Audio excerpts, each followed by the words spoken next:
Outro destaque: o presidente da Ucrânia, Volodymyr Zelensky, reclamou da falta de ajuda humanitária dos países da América Latina. A declaração foi dada após Lula vetar a venda de blindados guaranis que ajudariam no transporte de feridos e de civis. Segundo o líder ucraniano, os blindados evitariam que os médicos fossem mortos, mas a falta de envio de medicamentos também é uma omissão. Lula não foi citado diretamente, mas Zelensky afirmou que a Ucrânia não ficará de joelhos para conseguir ajuda. Mas com você, Mota, que achou dessa resposta do presidente ucraniano?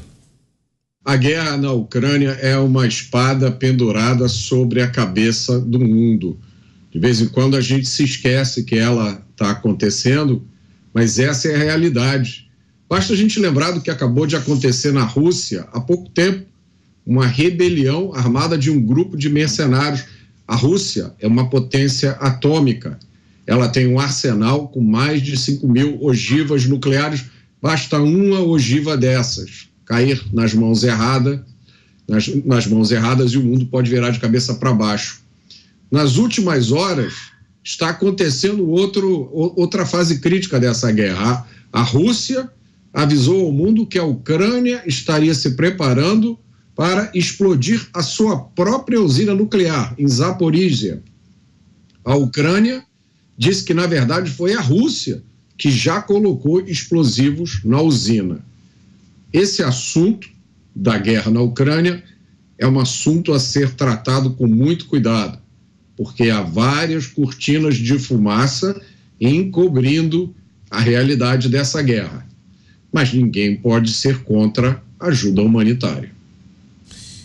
Mais um chefe de Estado estrangeiro se manifestando contra Lula, né, Zé? Ontem a gente mostrou aqui as falas do presidente do Uruguai e do Paraguai contra Lula na reunião do Mercosul. Agora, presidente da Ucrânia, Volodymyr Zelensky, manifestando insatisfação com outro aspecto do governo brasileiro, né? A postura em relação à guerra que acontece na Ucrânia. Gostou da resposta, Zé, do Zelensky?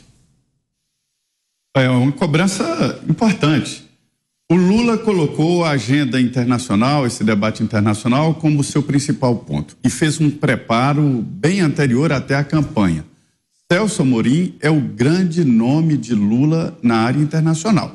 Ele é hoje mais importante até do que o próprio ministro de Relações Exteriores. É ele que comanda a área internacional. E antes disso ele já fazia esse trabalho. Procurou a imprensa internacional, grandes chefes, falando mal do Brasil, dizendo que o Brasil estava queimando, dizendo que o Brasil estava na mão de um genocida, de um louco, de um depravado e tal. E isso, de certa maneira, impregnou a imagem do Brasil, que agora o próprio Lula está tendo dificuldade de lidar, né? E ele sairia como o salvador e não conseguiu. Ele veio obcecado de escrever o nome dele entre os heróis mundiais, né? Herói brasileiro, não, heróis mundiais. É esse o esforço dele. E esse esforço é aquela história, né? Quando se é sabido demais, a sabedoria engole o sabido. Ou seja, agora a gente vê que o Lula está naufragando na sua principal pauta, que é internacional. Ele até esqueceu de assuntos aqui domésticos, locais, para fazer esse tipo de processo. E esta omissão, ele quer ficar omisso para depois ser chamado para negociar uma paz, né, entre a Rússia e a Ucrânia, e não está dando certo essa estratégia dele. Pelo contrário, a omissão é a pior das opções, né? Vários governantes dizem que pior do que uma decisão errada é uma não decisão. Então, o governo brasileiro tinha por obrigação de definir o que quer e o que pensa desta invasão da Rússia na Ucrânia. Isso não é guerra, eu tenho vergonha de chamar isso de guerra. Você, Dantas, sua análise sobre essa resposta do governo ucraniano? O Zelensky nem cita, né, o Brasil. Depois lá daquele encontro que foi evitado, né, pelo próprio Lula, que não teve coragem de se levantar da mesa para cumprimentar o Zelensky a poucos metros de distância, ficou muito claro aquilo que todo mundo já sabia. O Lula tem um lado nesse conflito, é o lado russo. Os interesses que envolvem essa postura é que são graves. A gente conhece alguns, porque são explícitos, e outros não. Outros estão escondidos. Uma hora a gente vai tomar conhecimento. Mas a gente sabe que envolve poder e envolve dinheiro, envolve questões geopolíticas e envolve banco, BRICS, financiamento de projetos, financiamentos de ditaduras.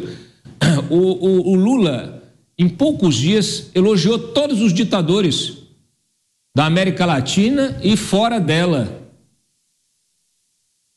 Não adiantou lá o puxão de orelha do presidente uruguaio na reunião do Mercosul.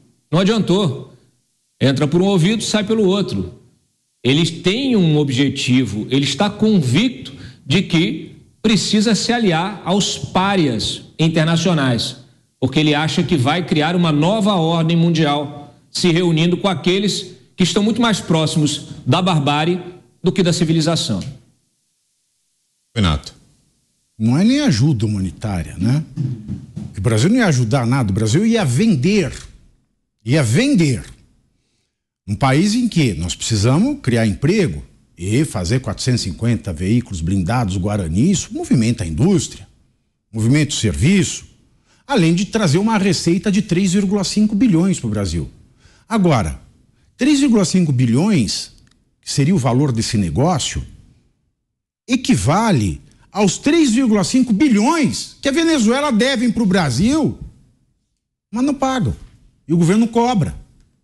Ou seja, o Brasil, ele tem uma dívida com a Venezuela para receber 3,5 bi de reais, ia receber da Ucrânia, sem o BNDES emprestar para a Ucrânia pagar, esse modelo do Lula louco, 3,5 bi empatava. Tem dinheiro para viajar, para fazer conselhão, né? Não quer cobrar o companheiro Maduro, fica comprando voto, essa compra de voto dentro da legalidade, deixar claro que é a remessa de emendas legais na véspera ou na data de votações. Mas não tem dinheiro para vacinar a população que está em risco de vida com a dengue. Bom, Lula, ele consente com o soco na Délis Ortiz. E vou repisar isso até o dia que ele pedir desculpas. O Lula, ele consente com as mortes dos Yanomamis, porque esse homem viaja, traz dinheiro para a Amazônia, traz dinheiro, mas o pessoal tá da mesma lá na Amazônia.